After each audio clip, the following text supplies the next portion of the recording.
Yeah, sounds good. So Akshar, tell me, what was your trigger moment before you started this journey? Take us back to August, September 2019, 2020. Sure. Yeah.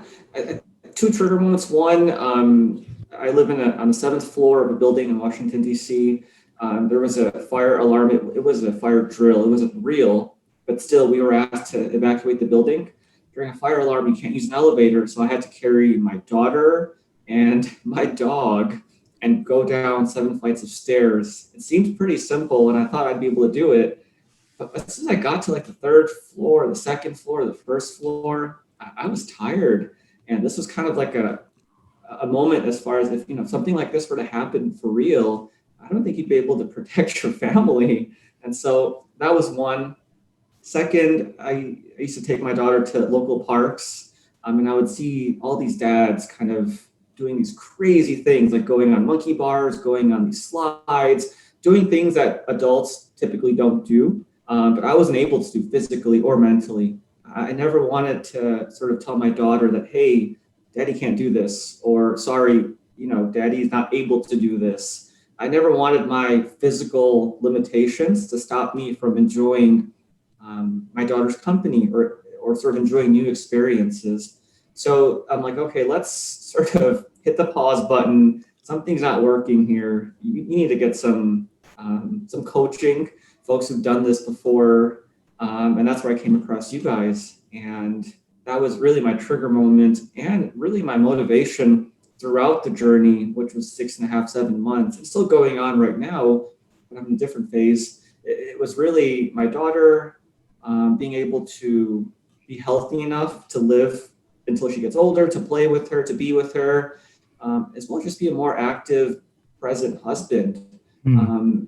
There were so many limitations physically in terms of going on walks with my wife or doing things around the house. I just felt so lazy and tired and just lethargic. This wasn't healthy for a 33-year-old at the time. So I'm like, okay, let's change this up and for good. Well, on reflection, why do you think you let it slip physically, especially? Yeah, Have you I thought think about this? I have several reasons. One, I hate to say COVID, but that was part of it. Between March, when the lockdown started, and September, we were kind of dormant. We were indoors. We were locked down. Our eating habits weren't the best, specifically my eating habits. And so that was one of the initial reasons. Second, being a first time father, and I think many people sort of struggle with this, is how do you continue to focus on self care while being a present and active father and husband? It was my wife, me, and our daughter. We didn't have any babysitters or Montessori's or anything of that sort. So it was really me and my wife. We both worked full time. It was our responsibility to take care of our daughter. And so I think I let self care sort of go. In retrospect, and even now, I encourage dads to really game plan to have some sort of self care before your daughter or son comes into your life. Even if it's a 10-minute walk, listening to your favorite podcast, or if it's a 20-minute early morning walk before your child wakes up, anything to sort of have to claim as your own, I think really helps. I think I let that go. And third, I had tried working out, losing weight in the past, spanning like 7 years. And it was a cycle. I'd lose a bunch of weight. I'd get to a certain point. I'd be complacent, and then the pounds would come back. It was just an ongoing cycle. It just kept happening and happening. And so when I joined you guys, that was one of my goals was let me find something that's sustainable. I don't Mm. want it to be a 3-month transformation journey or 4 months or 5 months or 6 months. This is a lifestyle. This is a mindset shift. And so it's with that sort of approach I joined you guys. In the past, when you've done these yo-yo diets, or when you not necessarily yo-yo diets, but when you yo-yoed afterwards or rebounded, Yeah. what do you think the causes were, and what was driving you to use food as potentially a coping mechanism or filling some sort Yeah. of void that wasn't there? Yeah. I think the reasons were one, not really having a game plan as far as what does success look like for me? Not just from a pure aesthetics perspective, but more so from a functional and lifestyle perspective. What does success look like? Second, I think not really being brave enough to challenge my boundaries. Mentally, I had a certain number that, okay, if I hover around X amount of pounds, that's it, I'm happy. Turns out I was able to sort of push myself well beyond that. And so I think that fear of failing, because I had succeeded so often in dieting, yet, it wasn't like a permanent success, it was temporary. I think I feared not being able to meet that new challenge, whatever that might be. Third, I think in terms of the gym, I didn't necessarily have a strategy. I used to do a little bit of cardio, a little bit of strength, sometimes overtraining, sometimes undertraining, not really knowing what to do. And as a vegetarian, I really struggled to make the right food choices. And sometimes I relied more on fake meat products. They have high sodium, high X other macros. So I think that really helped sort of pad some of the pounds. But yeah, I think not just having, but maybe even the right guide to sort of tell me what to do. I think that was a big struggle as well. Yeah, education is the biggest missing factor for most people. I think what's crazy is often people don't even know what good feels like, or what the right thing is to eat, and you only realize what good feels like once you actually feel good, and then you're like, how was I living like that all these years? Yeah, and you've done, tons of these transformations. I know I've seen, like, competitively as well as more recreationally, as well as a coach. So you've pushed your body to the limits. I never knew what that felt like until now. I never knew I had the capacity, both mentally and physically, to really have that new thought process, that what you guys call a growth mindset. I was never able to sort of implement that. And initially, when I joined, I was really scared to see what would happen. Would I get too skinny? Would I be skinny fat? What would happen to my lifestyle? What would happen to my diet? I was really anxious, to be honest with you, and luckily it worked out well. But at the same time, you're right. Not having the education, I think, was one of the more fundamental setbacks that I was facing over the past several years. Talk to us about that. So the emotions around actually just getting started, because there's a journey that happens before you actually start. That's probably harder than actually sometimes doing it. Is that trigger moment that you've had with your daughter? Then it's the moment where you decide, I've actually got to do something about this. That's all done mentally, and then it's like, I actually need to do something here in terms of something tangibly and physically, and I need to change the way I'm living. Tell us about that process of like the move from like, yes, I'm going to do something about it, and day one, so to speak. Yeah, you're right. Sometimes it happens so quick, or sometimes it happens so slow. What I kept doing was I actually reached out to one of your teammates months before end of September, I think in February or March, and I was told, the cohort was filled, wait for the next round. So I use that as kind of an excuse. I'm like, okay, maybe the stars are not meant to align. Maybe I'm not meant to do this journey right now. So I kind of kicked the can down the road, waited for the next round. I think I missed that window too. And ultimately, I recognized that I was kind of putting this off. And it was those trigger moments that eventually motivated me.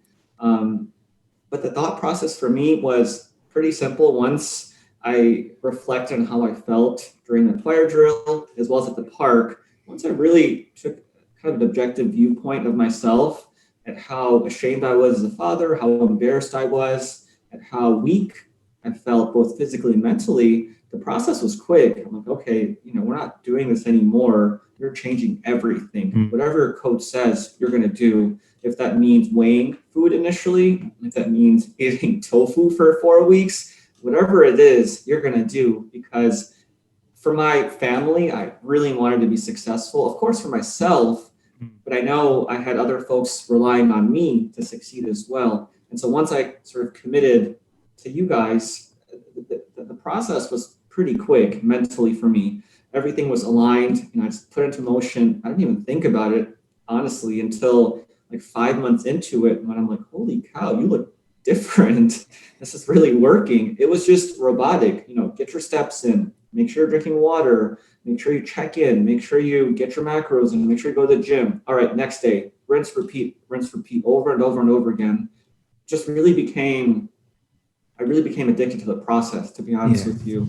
The results were one thing, but just to constantly challenge myself. And I'll be honest, when it comes to professional work ethic, I'm not really motivated. I mean, right, I do what I can to get by. My main motivation is to be there for my daughter and to spend time with her. But I never really had something where I can hang my hat on as far as, okay, something that you're proud of, sort of a shining moment. Being a father was the first sort of moment. And second was going through this journey because it's so grueling, it's so intense. But I could honestly reflect and say, hey, I gave it my all. Yes, it wasn't 100%, but I tried my best. And I think that's what I really am most proud of at the end of the day. Well, that's so much of the growth comes, is that you can't control what you're going to look like. You can't control how much fat you're going to lose, etc. But you can control how much effort you put in. And I think the confidence that we get from this is purely from that. It's like knowing that I left everything on there. Like I put everything into this. What my body does now and what the internal physiology decides to do with that, that's up to that. But I put my heart and soul in it. Like, I think you guys used to have monthly or maybe bi-weekly community events for all the RNT folks. Yeah, we still do. Yeah, we still do. Yeah, it was through Zoom. I think that was really encouraging as well, just to kind of hear other people's perspective. Yeah. People who are going through the journey right now, people who are struggling, people who are successful. It was really humbling to see such honest feedback. And so I think when I sometimes struggled, I kind of reflected on those moments, on those conversations.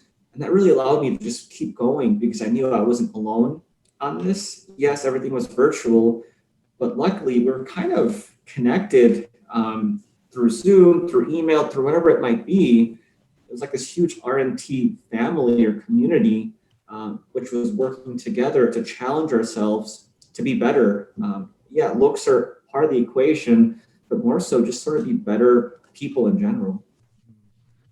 I'm curious with regards to the triggers that you had. You said, you missed a couple of intakes. Did your triggers happen before you inquired, or was it after that second one you missed?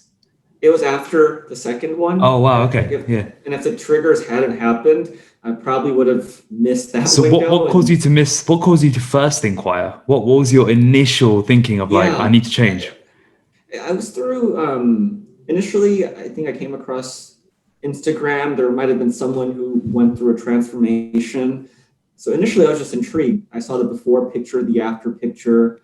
And like most people, I was initially curious based on, holy cow, how did this happen? How long did it take? Growing up, I never had lean muscle. I never had abs. I was just kind of a bigger guy. And in the Indian culture, you're known as being healthy. I think I was always healthy in the traditional sense. I had pounds right where they needed to be. I had a bigger frame, sort of being fit, being lean, being muscular, eating right, working out consistently was never a priority. So I think when I saw this shift, I think he was a vegetarian as well. I'm like, hey, let me reach out and see what this program's about. Maybe I can do something like this. I took the initial, it's the scorecard, right? To see how ready you are. I wasn't ready at all. And so I'm like, okay, maybe I need to refine a few of my habits right now, and then I'll try again. And so I tried again in a few months. Made some progress, but not entirely. I think I would have kept trying to get ready for months if these really critical trigger events didn't happen. Because you guys sort of, I think, intake every quarter. I would have missed the fall intake, gone to the winter, missed that, and we would have been in 2021. And right now, who knows? So you just still wait on the scorecard. Yeah. I made it a habit of doing that scorecard every 2-3 weeks just to see, hey, is your score going up, going down? It was staying the same. And maybe it was just a crutch to sort of tell myself, hey, you're trying to make an improvement, but not entirely doing anything about it. Yeah. When you had your trigger moments with your daughter, and now you mentioned that your professional life, you've not yet found what your purpose is professionally, and you feel like you've landed on your purpose with being a father. How's that changed your outlook on life in the last couple of years, and especially in the last year when you've regained control of your own self to be the best possible father? How's that? Talk us through that journey, because that's really interesting. So I think purpose professionally, and I'm jealous of my wife. She's a psychologist. She's wanted to be a psychologist since I think was in ninth grade. So always jealous of people who know from an early age, hey, I want to be X, and they become X. So I always sort of rub it in with her, but she's been able to sort of follow that passion. I've never sort of landed on that sort of passion. I still struggle to answer what I want to be when I grow up. But when I held my daughter for the first time, it was May 3rd, 2019. It was around, I think she was born at 7:59 a.m. And the first time I held her, everything just became clear. My eyes connected with hers. It was one of those moments I'll never forget. When I reflect, I remember the first time I saw my wife, second, when we got married, third, when I held my daughter. And so those are some of those key pillars in my life that when either I'm struggling at work or through RNT, this fitness journey, that's what really provided me perspective. And so I think when I sort of held my daughter for the first time, allowed me to understand that, hey, she's your responsibility now. You've been gifted this child to nourish, to take care of, to impart wisdom, and to really make sure she's safe and comfortable from now until forever. Once I sort of replayed that in my mind, initially I took very lightly that, yes, I was going to be a father. But once I sort of replayed what it means to be a father, or what it means to be a dad specifically, that's when I became just a completely different person in terms of my motivations, in terms of my work ethic. And it worked nicely because I needed that new structure to go through this RNT transformation journey as well. And interestingly, you mentioned my professional career. If you're speaking to dads right now, first-time dads potentially, who their life is never going to be the same again, when their son or daughter is born, what advice would you give on reflection, especially on managing self-care? Because like you said, you've got to serve yourself first in order to serve others. But it's very easy to get caught up in the busyness because you're managing, paying the bills, you're looking after your son or daughter, you're paying attention to your wife, your husband. Like, what do you say to first-time dads, and then also parents, if you want to make it a more of a broader statement? And I think it applies both to moms and dads, because I think, especially in our household, everything that I do, my wife does, and everything my wife does, I do. And even within my friend circle, and I'm sure you see this as well, equal responsibility in terms of taking care of the house, as well as taking care of your children. And so I think self-care applies to both moms and dads. Sometimes I think it's harder for moms because they have additional responsibilities early on, just from a nourishment perspective. But I think the advice I would impart is, first, brainstorm what self-care looks like in a very simple way. Just really understand, what does self-care mean to you? It could be playing at the park with your kids for 15 minutes, or it could really be going to the gym for half an hour, 2 times a week or 3 times a week, and to really be specific as far as what that means, and try to find opportunities to do that even when your child comes. And reflecting, I think there were plenty of times when I napped, when my daughter was napping, that I could have probably done something else more productive. So as life becomes crazy, I personally was using that as an excuse to not focus on myself, to get lazy, to eat not right, to not move as much, to not go to the gym or go on walks. And that's not fair to you or to your child or to your spouse. And so sometimes when I mention this to people, they speak of being selfish or putting your needs before somebody else's. And that's not entirely true. In order for you to be 100% selfless, you do need to be selfish once in a while. And I hate to say that as a parent, but it is important for me or for my wife to say, hey, I've had enough today. You take your daughter or your son, spend time with her, and I need to just be alone for 15 minutes for my own sanity. Perfectly fine. That's something else I would say is it's okay if you don't want to be around your kids 24/7. No one really wants to, but if you admit it, some people sometimes are shamed, sometimes are judged. Whenever I hear dad saying that, I'm like, hey, that's perfectly fine. You're a great father. You're being active. You're present. It's okay. Focus on yourself. No one's going to judge you. I think that's critical as well, is just kind of being able to be true to yourself and being able to share those feelings without anyone kind of judging you for saying certain things. Well, how do you deal with the guilt aspect? Because that's another big part of that we hear a lot of is the guilt of I'm not around my son or daughter, or I'm going off and doing my own thing. Yeah, I mean, and there's, honestly, if you're, let's say, around your child for 3/4 of the day, if you look at that mathematically over a week, you're there a lot. And there's positives to that and negatives. Positives being you're creating new memories with your family, you're being present, you're being active, you're engaged. But the negative is, there are opportunities that you can maybe peel away a little bit and focus on yourself, focus on your own growth, and allow yourself to continue growing as a husband, as a father, and as a person, while still coming back to your family. Guilt is an honest reaction. It's an honest feeling. It's incredibly genuine. But if you tell yourself that focusing on yourself for the next 15 minutes every single day will ultimately allow you to be a better father, a better husband, and just a better person, for me at least, the guilt was it was gone, because I saw the difference pre-RNT and post-RNT. I was just more enjoyable to be around. I was more positive. I had more energy. I was more encouraging for my wife and my daughter to try new things. Go here, let's go try this. Versus before, when I was not focusing on self-care, when I was having that guilty conscience, I just felt like it was in a rut, just doing things because I was told to or because I had to. But afterwards, when I really put a stronger emphasis on self-care, I began to do things because I really wanted to and I could.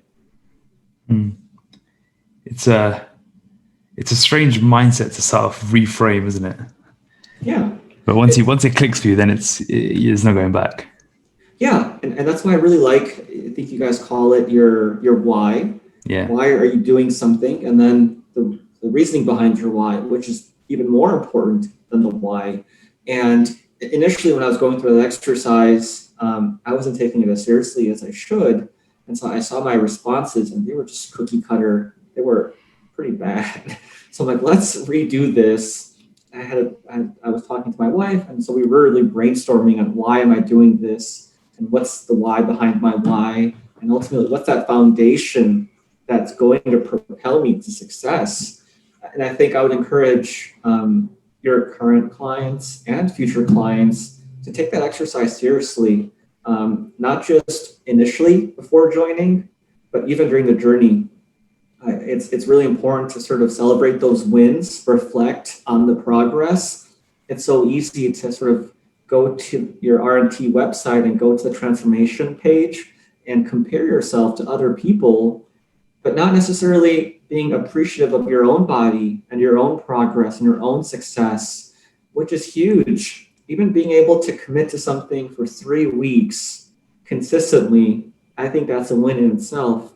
And so just having that reflection, journaling, whatever it might be, looking for you specifically, I think that's key. And that's why I really like that initial exercise that you ask clients to do, is filling out the why behind the why, and some of those other questions that you have as part of the intake process. What did you land on at the time? For me, my why was initially I said my daughter, but then I became more specific. I really replayed several of those events in my head as the triggers. Sort of feeling kind of embarrassed when I saw a dad had two kids in his hand and was going up a slide while I was struggling to have a newborn in my hand and just barely walking. Just having that sort of moment. Also, the why for me was health related. In my family, we have a history of diabetes, blood pressure, heart attack. And so that was a reality as well, that, hey, if you're not careful, you're going to get to that point eventually.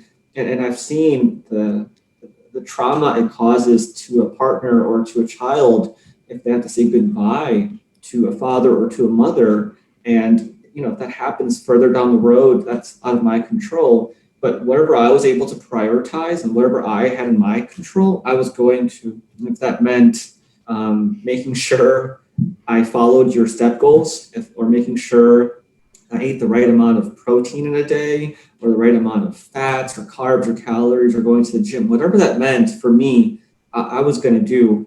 So that was my foundation, my why, and my why behind the why. And I really relied on that, especially towards a stretch run. I think I text or I messaged you. There was so much social stigma. Obviously, I looked skinnier. People can't see the definition unless you're walking shirtless, which I never do. So to the average person, it just looks like something's wrong with you from a health perspective. My parents and my mom, even to this day, is still sort of worried that I don't look healthy. But that's a different piece in itself. But yeah, the social stigma was adding up. The questions from people were adding up. And so at that moment, your guidance definitely helped. But at the same time, reflecting on why I started this in the first place really made things much more clear for me. Because the last 2 or 3 weeks, you're operating at a deficit, you're working twice as hard, and it's a stretch run. You're sort of leaning out, finishing, you're about to reach the pinnacle.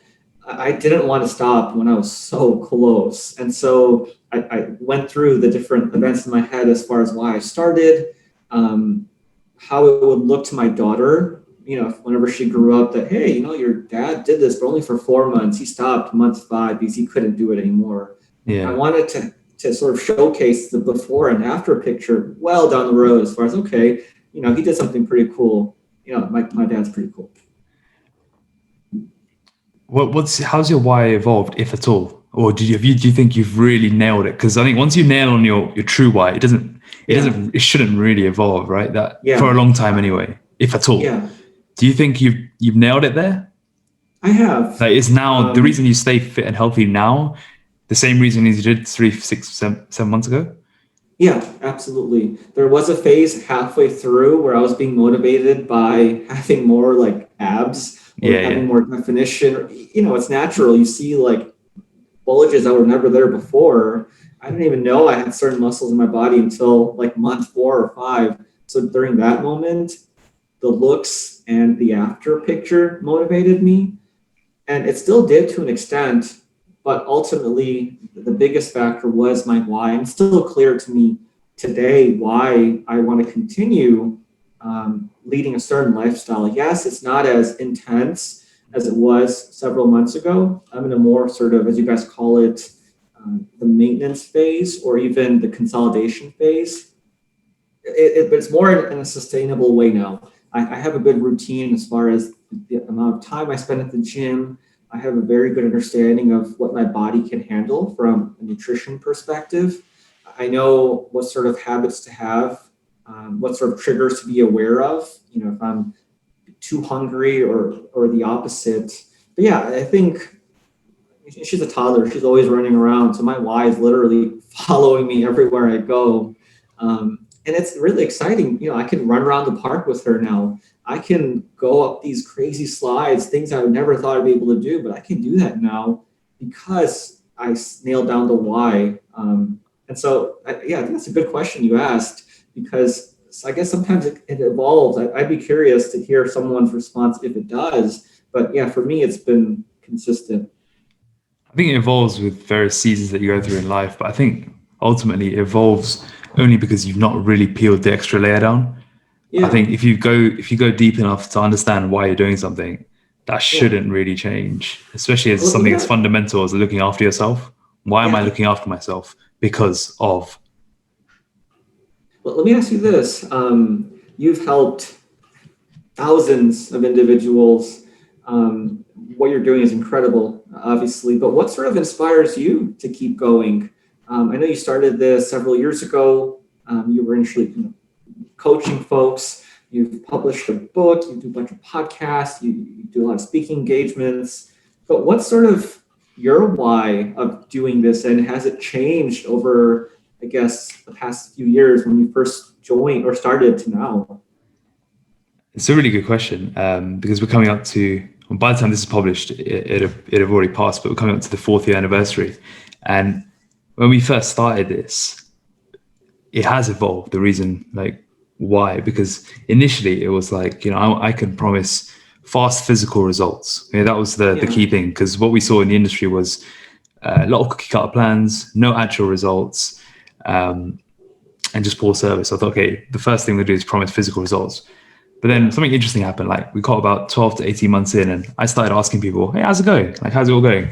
And the only feedback I was getting was, my mental health is improving. This is improving. This is improving. My relationships are improving. My everything except for the physical. It was all like, yeah, I look good, but this. Yeah. And I was like, actually, okay, we're doing something a little bit more here. Maybe we're doing body transformation. That's what we're doing. Then, then a couple more months went on, and then about 2 years in, I started to really connect with, what are we actually doing here? And it's fundamental inside and out transformation.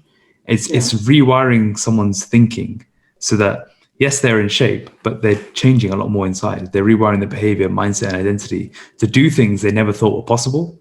And my why now is literally just spread this message across, because yes, we've helped a lot of people, but if you think about it in the grand scheme of things, we've barely made a dent in it. And when I look across the industry, when I look across society, and I see what's being promoted, it's all very narrow-minded towards just get in shape, but they're not worried about what happens after, nor are they worried about how do we use this practice of physical health to improve your emotional, mental, social, spiritual health. And there's so much more to health overall. It's a very holistic endeavor. So my why now is, how do I create the ultimate platform for transformation, and how do I spread this message out there? Because it needs to get spread. And it's strange, because in the last few months, this desire inside of me to spread it is growing more and more and more, because I'm speaking to more people that we're helping. I'm seeing what we're doing, and I'm like, this needs to be the standard. This needs to be a basic way of living that people have. Because if you prioritize your physical health and you do the work on your mind at the same time, because you need to do both, everything will change for you. Fundamentally, your life will change, and there's no denying that. If you do one without the other, that's where most people go wrong, and that's what is the sort of given in industry, in the society. But if we can marry the two together, do the hard work of physical practice, but also uncover the muck in your mind, let it process that muck, confront it, befriend it, etc., and let go of so many of the shackles that we have in our past, things are going to completely transform for you. So that's ultimately why I do what I do now, because the message is too powerful to just keep within. Yeah. Well, thanks for sharing. I appreciate that. And it's interesting you mentioned that, because initially when people see the before and after picture, it's human nature to simply just appreciate the physical transformation. But there's so many layers beyond that. There's the self-discipline that's created. There's the work ethic. There's the commitment to yourself and to your family that's created. There's this new sort of approach to life in general of, hey, nothing can stop me if I put my mind to it. There's the ability to process setbacks. There's also ability to reflect on the wins. There's ability to introspect, reflect. So there's so many sub-tasks and sub-groupings of accomplishments. It's so hard to obviously capture that in a transformation picture. Yeah. But that's exactly what happens from an emotional perspective, from a mental perspective, spiritual perspective. You change who you were or who I was 7 months ago. I think some of me has still obviously lasted, of course, but I think in general, I'm much more positive and optimistic, and I think humble as well, because and grateful for being able to successfully complete this. Grateful to not only you guys, but grateful for my supporting system, my wife and my kid, and as well as my body, because you push yourself through these maximum situations, and your body adapts. It keeps up with you.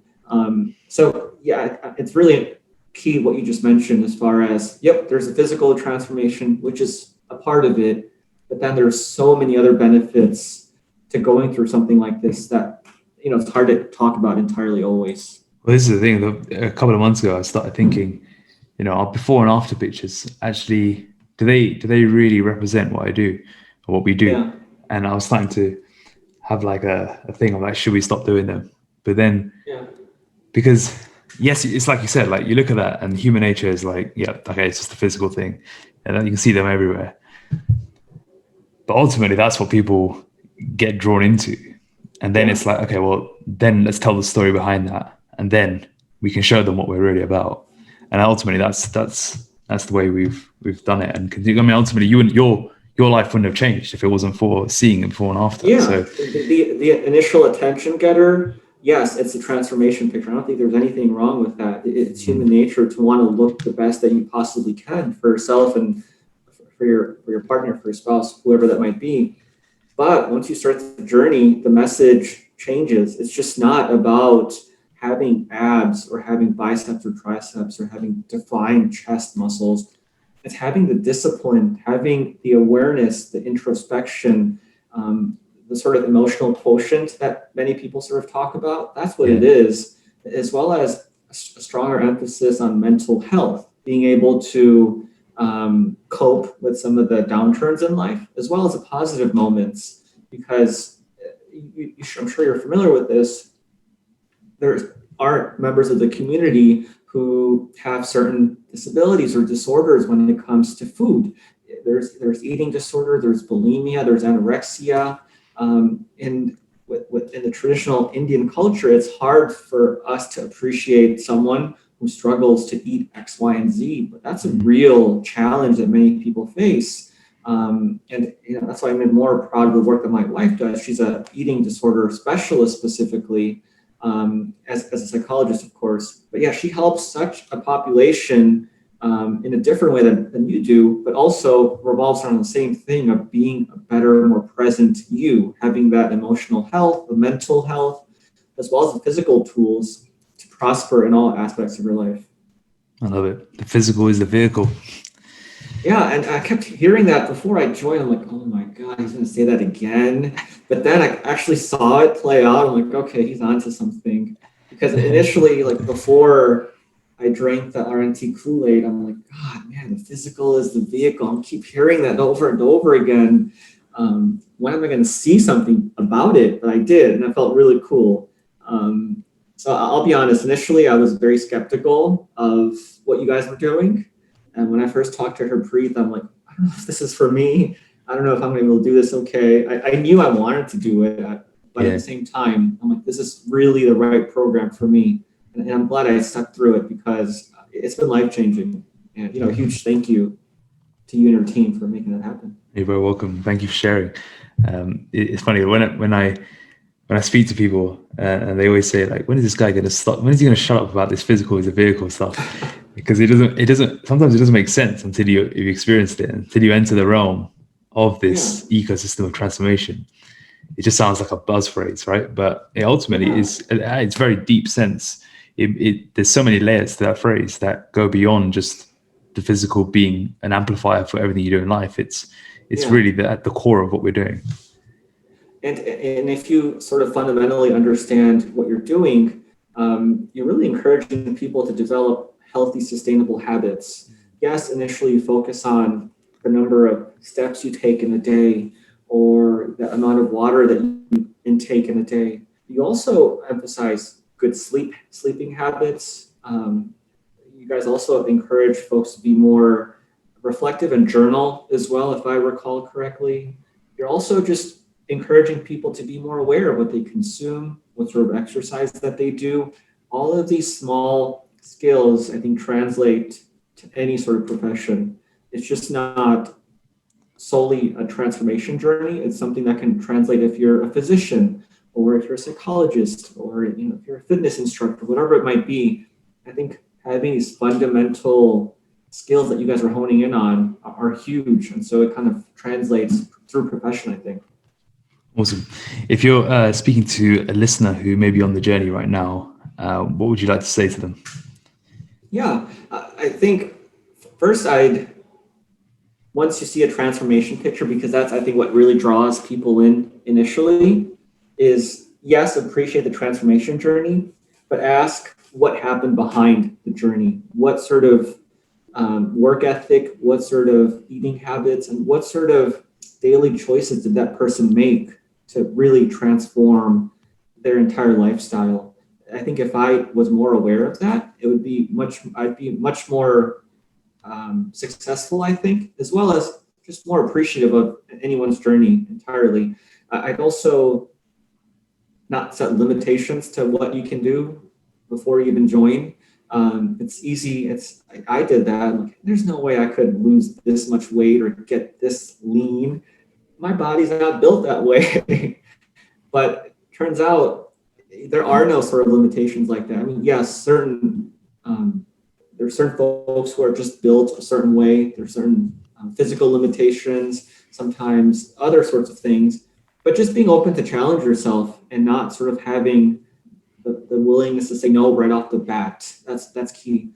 And three is just really embrace the process. It's so easy to focus on 6 months from today, but you're doing yourself a disservice if you fast forward to next or end of this year, if you don't really take a step back and applaud yourself for not only starting the journey, committing to something this incredible, but doing it every single day. Mm-hmm. I think that's huge. It's those small victories which are crucial, especially on those days when you just don't want to walk anymore or go to the gym or whatever the case might be. I think it's kind of reflecting and appreciating the process and really applauding yourself for that is key. And lastly, just be kinder to yourself. You're not a robot. You're going to make mistakes. You're going to eat maybe something that you weren't supposed to that day. I don't really think you should tell yourself that there's good food or bad food. Food is food. It's just the way you sort of approach food. That's how it changes. You can either eat too much of something or too little, and that's sort of ultimately what has the impact on folks. But just being kinder to yourself. If you do sometimes on one day forget to meet one of your goals, it's not the end of the world. There's tomorrow. Just make sure you show up tomorrow and ready to go again.